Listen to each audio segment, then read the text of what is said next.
আজকে আপনাদের তৈরি করে দেখাবো একদম বিয়ে বাড়ির মতোই আমসত্ত্ব খেজুরের চাটনি। এইভাবে তৈরি করলে এতটা টেস্টি হয় খেতে, একবার অবশ্যই তৈরি করবেন। আর এই রেসিপির ফুল ভিডিও চ্যানেলে দেওয়া আছে, আপনারা চাইলে এক্ষুনি দেখে আসতে পারেন।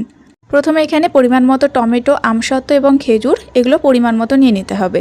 তারপরে 1 চামচ সাদা তেলকে গরম করে প্রথমে একটু সর্ষের ফোড়ন আর একটা কাঁচা লঙ্কার ফোড়ন দিয়ে দিতে হবে। তারপরে দিয়ে দিতে হবে এখানে কেটে রাখা টমেটোগুলো দেওয়ার পরে একই সাথে দিয়ে দিতে হবে লবণ আর একটু কাশ্মীরি লঙ্কার গুঁড়ো একটা সুন্দর কালারের জন্য। এবার খুব ভালোভাবে নাড়াচাড়া করে একটু ভেজে নিতে হবে। তারপরে যখন টমেটো থেকে জলটা ছেড়ে দেবে চাপা দিয়ে রাখতে হবে 2 মিনিটের জন্য লো ফ্লেমে। 2 মিনিট পর চাপাটা খুলে এর মধ্যে অল্প অল্প করে চিনি অ্যাড করতে হবে। 500 গ্রাম টমেটোর জন্য 4 কাপে করে মেপে 1.5 কাপ পরিমাণে চিনি দিতে হবে। এরপরে চিনিগুলো ভালোভাবে গলে গেলে এখানে আমসত্ত্ব খেজুর অ্যাড করে দিতে হবে, তার সাথে কাজু আর কিশমিশ। তারপরে আবারও ভালোভাবে একটু নেড়ে চেড়ে আমসত্ত্ব আর খেজুরটাকে একটু নরম করার জন্য 2 মিনিটের জন্য আবারও ঢেকে রাখতে হবে লো ফ্লেমে। 2 মিনিট পরে চাপাটা খুলে দেখবেন খুব সুন্দরভাবে শিরাটা একটু চিটচিটে হয়ে যাবে। তখন এখানে ভাজা মৌরি গুঁড়ো তার সাথে লেবুর রস অ্যাড করে একটু নেড়ে চেড়ে নামিয়ে নিতে হবে।